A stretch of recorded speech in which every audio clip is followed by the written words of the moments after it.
Bonjour tout le monde. Bienvenue à l'atelier sur la gestion, la technique de gestion et technologie d'entreprise agricole. Alors, d'entrée de jeu, je vous demande, s'il vous plaît, de descendre votre souris vers le bas de votre écran, puis d'aller cliquer sur chat ou clavardage selon la version de votre logiciel et d'aller nous indiquer dans le chat, dans la colonne qui vient de s'ouvrir à droite, vous allez indiquer, s'il vous plaît, en bas, vous allez indiquer si c'est la voix animale ou la voix végétale qui vous intéresse, puisque c'est une information qui nous préoccupe, pas préoccupe, mais qui nous intéresse, nous, les enseignants du département. Alors, bien le bonjour. Pendant que vous faites ça, je vous parle un petit peu. Mon nom, c'est Yvon Saint-Jean. Je suis enseignant et coordonnateur au département de gestion agricole. Et puis, pendant les prochaines 30 minutes, on va vous parler du programme de gestion agricole. Je vous explique comment ça va se dérouler. Il y a un 20 minutes qui sera la présentation du programme comme tel et je ferai appel à mes collègues, mes correspondants un peu partout sur le territoire pour vous parler de ce programme. Puis, ensuite de ça, il y aura un 10 minutes qui sera dévolu à répondre à vos questions. Donc, vous avez déjà fait un petit essai peut-être sur le chat. Pendant que la séance roule, vous pourrez toujours écrire vos questions, puis on les reprendra à la période de questions. Sinon, à la fin, vous pourrez inscrire vos questions là, dans le chat. Vous n'êtes pas enregistré, vos caméras restent fermées et vos micros restent fermés, seulement que mes correspondants pourront intervenir. Alors, je viens de vous expliquer un peu le déroulement de la session de ce soir. Puis, je commence tout de suite à vous exprimer quels sont les objectifs du programme de GTA du Cégep de Sherbrooke.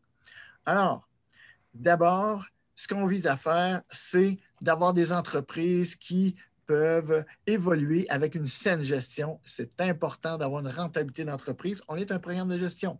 Ensuite de ça, parmi les valeurs québécoises, avoir des aliments sains. Alors, on se préoccupe de ça dans notre programme, produire des aliments sains. Puis, par la suite, on veut avoir des aliments sains, mais on veut produire aussi avec un environnement sain. On sait que l'agriculture peut avoir un impact sur l'environnement, alors on vise à contrôler ces impacts-là et les minimiser. Puis, une autre valeur de société, c'est bien sûr le bien-être animal. Alors, tout au long de votre programme, pour ceux qui choisiront une voie animale, ce sera une préoccupation constante. Ensuite, je vous parle un petit peu de la structure du programme. Vous voyez à l'écran, donc, cette structure et vous remarquerez qu'il y a, comme dans toute formation qui est un diplôme d'études collégiales, vous remarquez qu'il y a une formation générale. Je vous parle d'abord de cette formation générale. La formation générale, c'est une formation commune à tous les étudiants de tous les diplômes d'études collégiales. Ça implique de la philosophie, de la littérature et des communications, de l'éducation physique, puis des choix au cours qu'on appelle les choix complémentaires. Puis, bien sûr, dans la technique, il y a la formation spécifique en agriculture. La formation spécifique en agriculture se sépare, si on peut dire, en deux grands groupes. Il y a les cours de spécialisation, puis un tronc commun à tous les étudiants, qu'ils soient dans la production animale durable ou dans la production horticole biologique. Je vais vous parler pour l'instant du tronc commun en agriculture, alors que je ferai appel à des collègues pour vous parler des spécialisations. Donc, le tronc commun, quels éléments on va toucher? Bien sûr, la gestion des sols et la gestion de l'environnement, la santé et la sécurité à la ferme, l'entretien mécanique et l'entretien des bâtiments, la mise en marché de produits alimentaires, la planification de tous les types de production, la gestion des ressources humaines, les différentes techniques de production, la comptabilité, la gestion courante de l'entreprise, la gestion économique, la gestion financière d'une entreprise. Puis, on a un volet recherche et innovation. Et ensuite, on va avoir, à travers ces années-là, des cours de spécialisation en production animale et en production horticole. Pour nous parler de la production animale, j'invite mon collègue Stéphane Adam. Stéphane, es-tu là? Oui, je suis là. Bonsoir tout le monde. Donc, c'est ça. Dans le volet animal, mais d'abord, je voulais vous dire que je me situe dans les locaux de classe là, que vous pourriez vous y retrouver. Et normalement, on devrait voir la ferme à côté, mais malheureusement, la noirceur nous empêche de le voir. Mais comme quoi, c'est un lieu avec une très belle vue là, sur la ferme puis sur les paysages de la région de Quaticook. Dans le cadre du volet animal, les contenus de cours vont traiter de sujets tels que l'alimentation des animaux, que ce soit la génétique, la reproduction. On va traiter aussi de soins aux animaux. On va parler de bien-être animal, de comportement normal à observer chez les animaux. Puis, pour parvenir à cette connaissance-là, on va avoir le volet classe, mais on va avoir aussi le volet à la ferme, où on pourra, donc à la ferme-école, faire des activités d'observation, des activités directement avec les animaux, où on pourra faire de l'écornage, des injections, des différents soins donc, pour les animaux, la taille de sabot. Et dans le volet classe, lorsqu'on se retrouve à l'école, on va pouvoir avoir la chance de faire venir des conférenciers qui sont des gens du milieu qui interviennent avec les producteurs, soit via des clubs agro ou encore des entreprises de services qui vont venir donc nous partager leurs connaissances dans la classe. On fait aussi des visites d'entreprises pour aller voir des entreprises qui nous intéressent par rapport à la matière, que ce soit au niveau des programmes alimentaires, au niveau du type de production qu'elles ont, que ce soit brebis laitières ou autre. Mais on essaie de visiter avec vous des entreprises qui vous intéressent aussi, qui touchent la matière, mais qui vous intéressent parce que vous avez des intérêts particuliers, que ce soit avicole, production laitière, ovin, caprin, bovin, de tout ça. On essaie de diversifier autant que possible là, la matière pour qu'on touche particulièrement à ce qui vous intéresse. Donc, il n'y en a pas seulement pour la production laitière, mais il y en a bien pour tout le monde et toutes sortes d'espèces animales qui peuvent être explorées. Hey, merci beaucoup, Stéphane, pour ce volet animal. Bien sûr, on a aussi le volet de spécialisation en production végétale. Alors, pour nous parler de cette spécialisation, j'invite ma collègue Nathalie à vous parler de la spécialisation végétale. Bonjour tout le monde. Donc, dans cette voie de spécialisation-là, qu'on appelle production horticole biologique, d'après les images là, qui défilent à l'écran, vous pouvez voir que c'est assez diversifié. Donc, entre autres, on va aborder des notions de production en serre. On va parler de rigiproduction, d'implantation de culture, de choix de variétés, et ce pour la majorité des cultures qui sont produites en serre au Québec. On pense entre autres à la tomate, au concombre, au poivron, mais on pense aussi aux fraises, à la culture de gingembre, et même de plus en plus, on commence à utiliser les serres durant l'hiver lorsqu'elles sont non chauffées ou presque pas pour en tirer des récoltes, entre autres d'épinards et de mesclun. Donc, c'est très, très diversifié les types de production qu'on peut retrouver en production en serre au Québec. On va aussi travailler beaucoup chez les producteurs de façon à réseauter avec le milieu, de façon à faire du transfert de connaissances. Puis en plus, à l'école, au centre de formation, on a la chance d'avoir notre propre serre certifiée biologique qui nous sert de laboratoire. Donc ça, c'est un peu pour le volet production en serre. Il y a aussi le volet production maraîchère en champ, où ni plus ni moins, on touche à pratiquement tous les légumes là, qui peuvent se produire en champ. On les couvre là, du début à la fin, que ce soit au niveau de la sélection de variétés, on y traite d'implantation, d'entretien de culture, d'insectes, de maladies. C'est très, très complet. Puis encore là, on a la chance d'avoir une super belle parcelle certifiée biologique à quelques pas des locaux de classe où on peut faire du transfert de connaissances. C'est vraiment un beau laboratoire. Puis pour ceux qui s'intéressent aux cultures fruitières, bien, vous ne serez pas en reste parce que ça fait partie du programme aussi. Donc, on couvre entre autres toutes les cultures de petits fruits qu'on connaît le plus, qu'on entend beaucoup parler, donc fraises, framboises, vignes à raisin de table, mais aussi on aborde des cultures en émergence comme le houblon, le safran, l'argousier. Bref, il y en a pour tous les goûts, puis c'est très diversifié. Fait que c'est très stimulant. Ah oui, je comprends. C'est très stimulant. Juste les couleurs sont très stimulantes, Ouais. Nathalie. Merci beaucoup. Bienvenue. Ensuite de ça, pendant la pratique, pendant notre programme, il y aura des stages, donc des stages d'entreprise, puis l'alternance travail-études. Stéphane, peux-tu nous parler des stages qui sont vus et de l'alternance? Oui, donc les stages, ce sont 2 stages que vous pouvez faire là, donc dans votre première année. Bien, vous devez faire, ça fait partie des cours, donc première année et deuxième année, qui sont directement associés à un cours, soit dans le volet horticole ou dans le volet animal. Ce sont des stages d'une dizaine de jours sur une entreprise que vous choisissez, donc qui convient à vos intérêts, mais aussi convient au contenu de cours qui est à voir. Ça vous donne l'opportunité de faire de la pratique, d'acquérir des connaissances, mais de mettre en pratique ce que vous avez vu en classe avec vos enseignants. Et de ça, donc c'est ça, un stage à la 2e session et un stage à la 3e session du programme. Super. Peux-tu nous parler un peu de l'alternance travail-études? Oui, l'alternance travail-études, c'est un autre type de stage qui, ceux-là, ont lieu dans la période entre la première année et la deuxième année. Ce sont des stages donc estivales. Et entre la deuxième et troisième année, ce sont des stages d'un minimum de 8 semaines.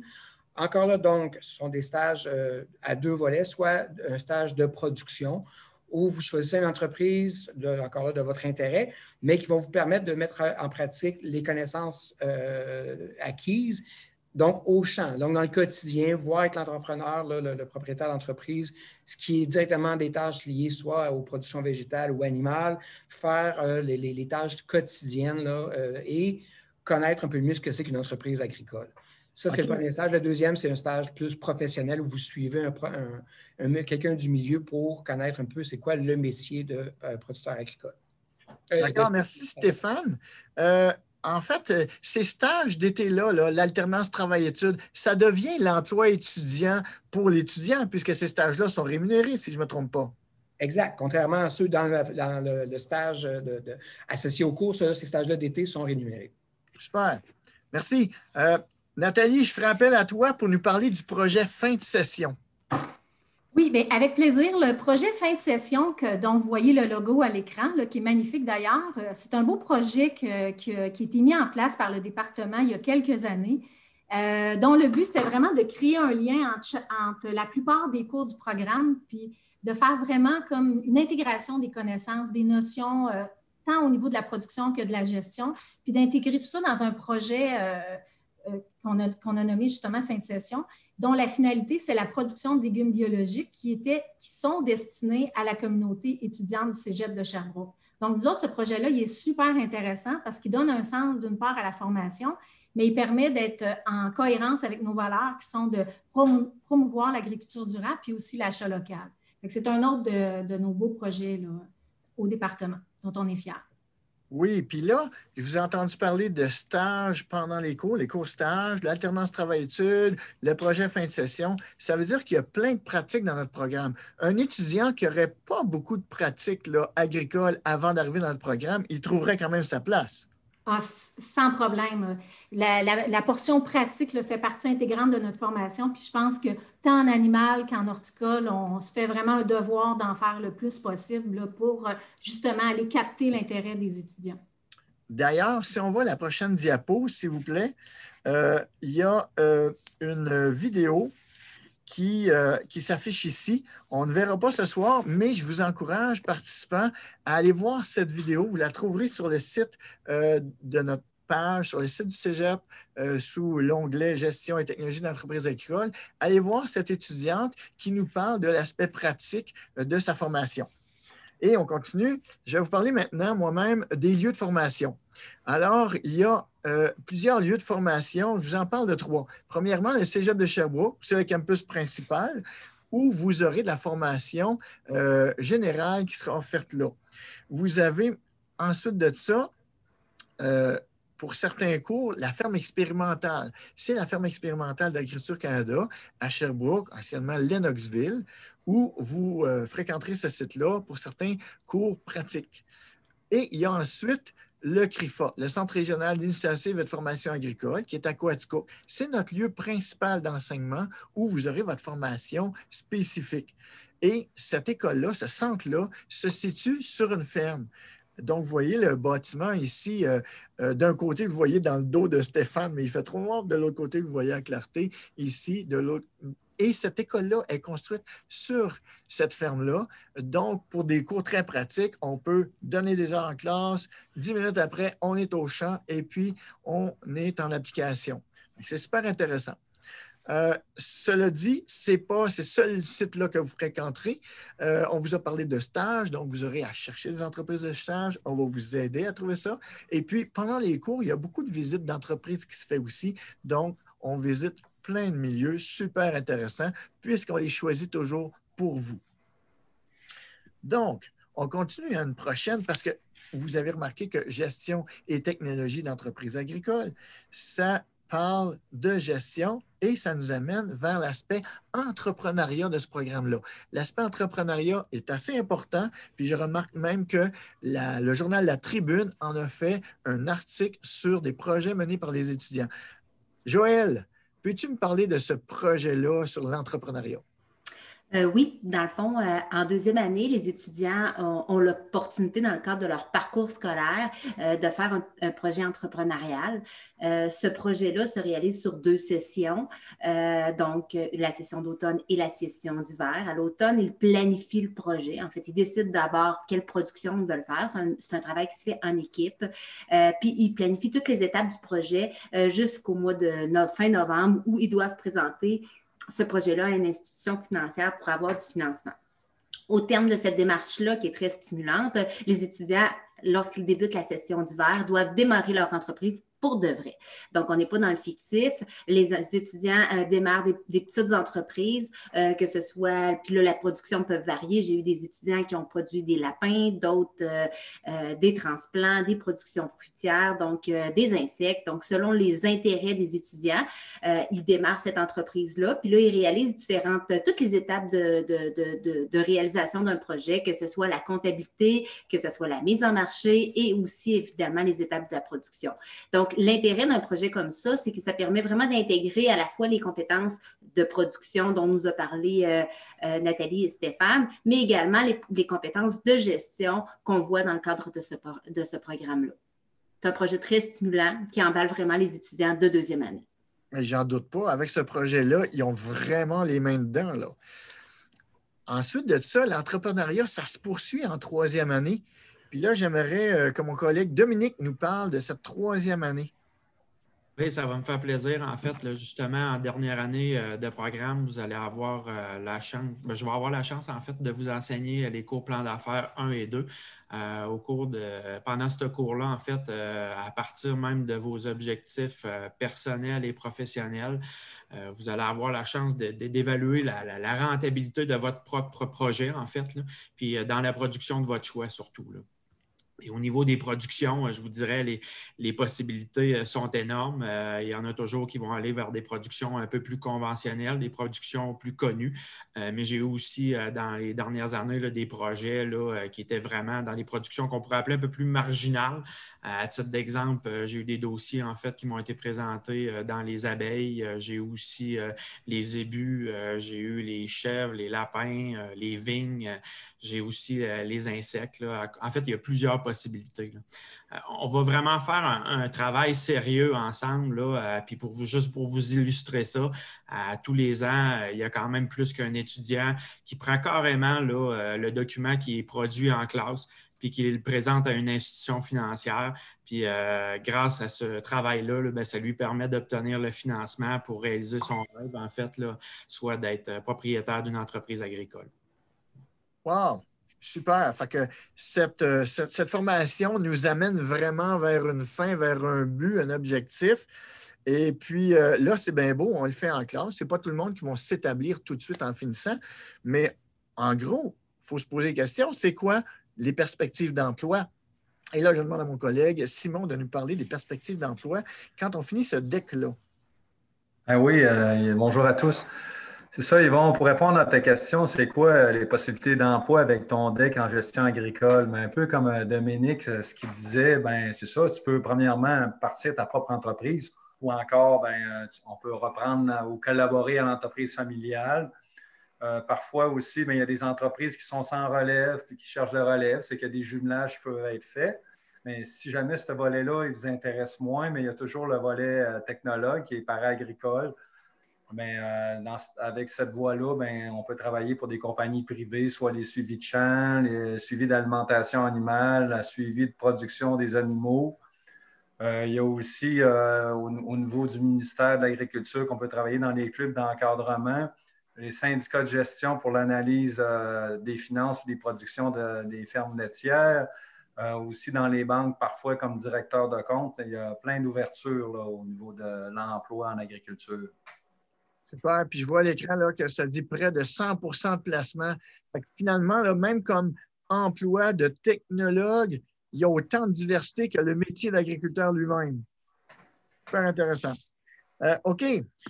Après ça, il y a une autre vidéo qui vous est présentée. On ne vous la présente pas, mais je vous invite à aller voir le témoignage d'Étienne Brodeur-Bonne, un étudiant qui a passé chez nous et puis qui témoigne lui aussi là, de l'aspect pratique de la formation, puis jusqu'où ça l'amène. Sa réflexion est super intéressante. Vous la trouverez encore sur le site du Cégep dans l'espace prévu pour gestion et technologie d'entreprise agricole. Ceci met fin à notre présentation du programme et nous arrivons donc à la période de questions. Vous voyez à l'écran là quelques-uns d'entre nous qui sont là, mais il y a d'autres personnes aussi qui interviennent dans notre programme. La photo ne pouvait regrouper tout le monde. Alors, tout de suite, d'entrée de jeu, je vous demanderai d'afficher vos questions à l'écran, écrivez vos questions au chat, et puis nous les prendrons et je les distribuerai aux personnes qui peuvent le mieux répondre. D'accord. Donc, il y a quelques questions qui apparaissent. Ne vous gênez surtout pas. Une première question, c'est quoi la différence entre un DEP, un DEC, un diplôme d'études professionnelles et un diplôme d'études collégiales? Brièvement, Stéphane, tu peux nous dire ça là, en quelques mots?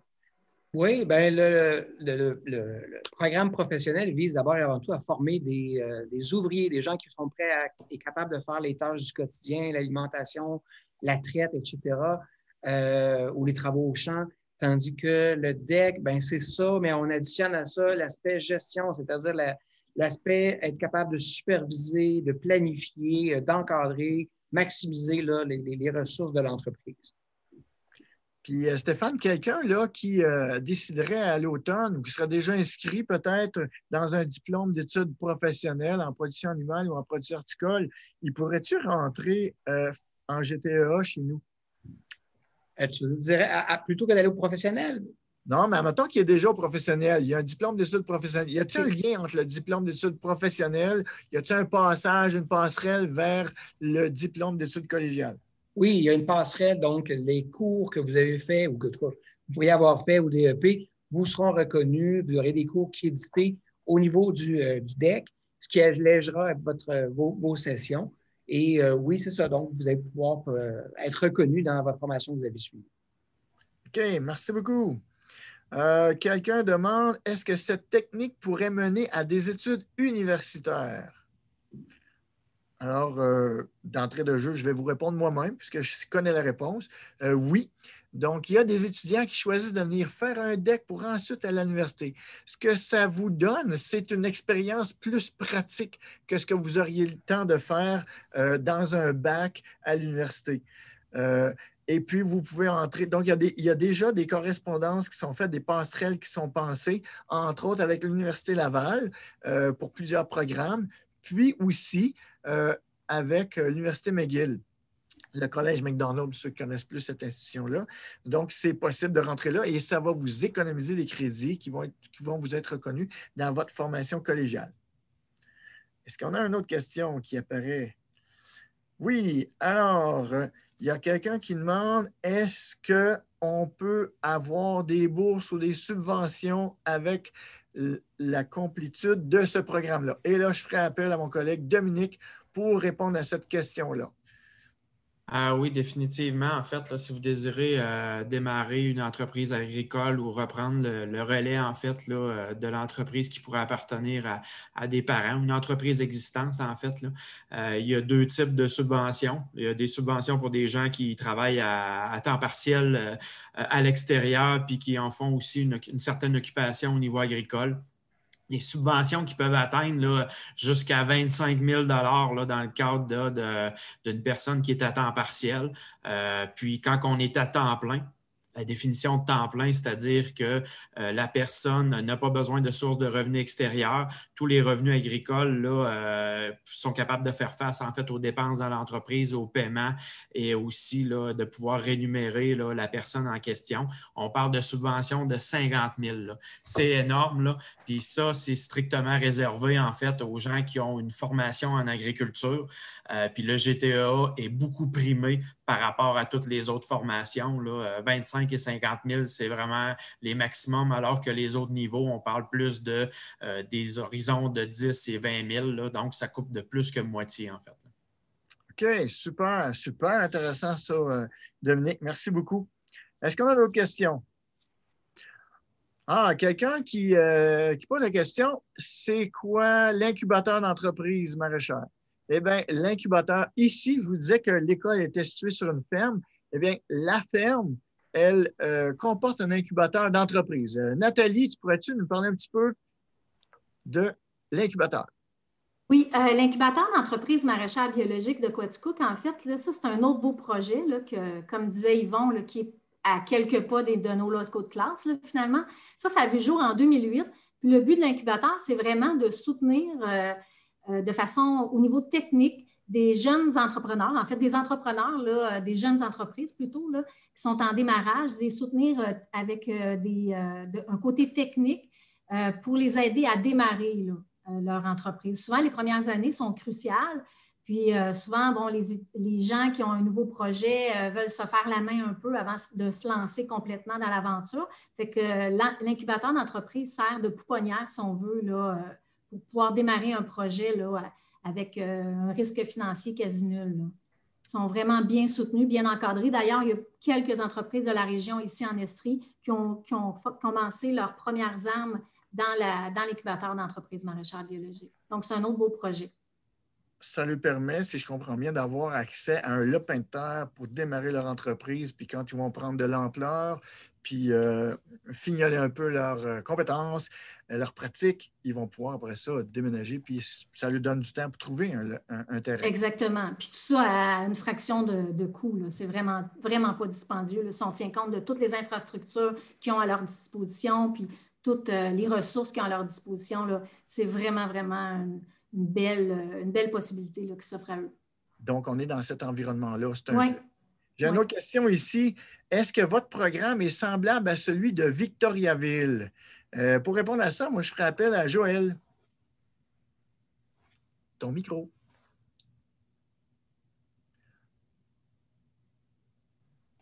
Voilà. En fait, un programme de gestion et technologie agricole, un programme de formation technique où c'est basé sur l'étude de la fonction de travail. Fait que ces études-là donnent des compétences, puis peu importe le programme ou l'institution que vous choisissez, les compétences qui sont vues sont les mêmes. Par contre, c'est sûr que comme on vous a présenté tout à l'heure, on se distingue par un côté entrepreneurial super stimulant, des stages, des activités pratiques, beaucoup de contacts avec l'extérieur. Donc, ce qui nous distingue, c'est ça. Puis avec comme on vient de parler aussi d'un incubateur d'entreprise maraîchère, puis du projet de fin de session. Mais les compétences, que ce soit à Victo ou dans n'importe quel autre cégep qui offre le programme de GTEA, bien, c'est les mêmes compétences qu'on va toucher dans ces diverses institutions. Merci. Merci beaucoup, Joël. J'ajouterais, si je peux me permettre, que il y a un gros boom d'étudiants à Victoriaville. Ici, c'est plus modeste, donc nos classes sont plus petites. Puis votre ratio étudiant-enseignant, il est un petit peu meilleur. Une autre chose aussi que j'ajouterais à ça, pour rencontrer des étudiants, nos anciens étudiants qui ont continué à l'université, ils nous ont dit, ben vous autres à Sherbrooke, vous n'êtes pas en gestion, on voit des choses à l'université que d'autres n'ont pas vues, qui ont fait leur DEC là, dans d'autres institutions. Donc, ça semble être au fil du temps quelque chose qui s'est démarqué, notre force en gestion. Et je répète, comme je le dis aux étudiants, ben, si vous n'avez pas de rentabilité, vous allez sortir de l'agriculture. La gestion est super importante. Écoutez, s'il n'y a pas d'autres questions qui apparaissent, ça mettrait fin à notre présentation, à notre période de questions. Vous avez vu vers la fin de la présentation une diapositive qui mentionnait comme titre « Venez nous visiter cet hiver ». En fait, on vous invite cet hiver à rester en contact avec le cégep, à regarder ce qui se passe en gestion agricole. Vous pouvez vous abonner à notre page Facebook du département de gestion agricole au cégep de Sherbrooke. Ça va vous tenir au courant. Et puis, en février, quelque part en février, on ne sait pas toujours comment ça va se tenir avec la COVID, mais on veut faire des portes ouvertes. Et cette fois-ci, ce sera des portes ouvertes vraiment en présentiel où vous pourrez venir nous visiter à Quaticook puis visiter nos locaux et ce qui se passe ici. Donc, restez au fait, là, suivez-nous sur Facebook ou sur le site du cégep pour voir quand ça va se passer. Ça va être annoncé sur le site du cégep, bien sûr. Il y a une autre chose aussi qui va être possible à l'hiver, ce sera de vous inscrire comme étudiant d'un jour. Bien, je dis que ça va être possible. Il faut toujours voir en fonction de la COVID. On se tient loin de nos proches. Et puis, on verra si ça a lieu. Mais ça se passe en janvier, février souvent. Donc, en conclusion, aussi, sur la dernière diapo, ce qu'il y avait d'affiché, il y avait là, vous pourrez faire un retour parce que la présentation était enregistrée. Donc, je vous invite à faire un retour sur cette présentation-là, d'aller voir cette dernière diapo, puis vous trouverez pour plus d'informations mon nom, mon numéro de téléphone avec le poste téléphonique, ainsi que mon adresse courriel.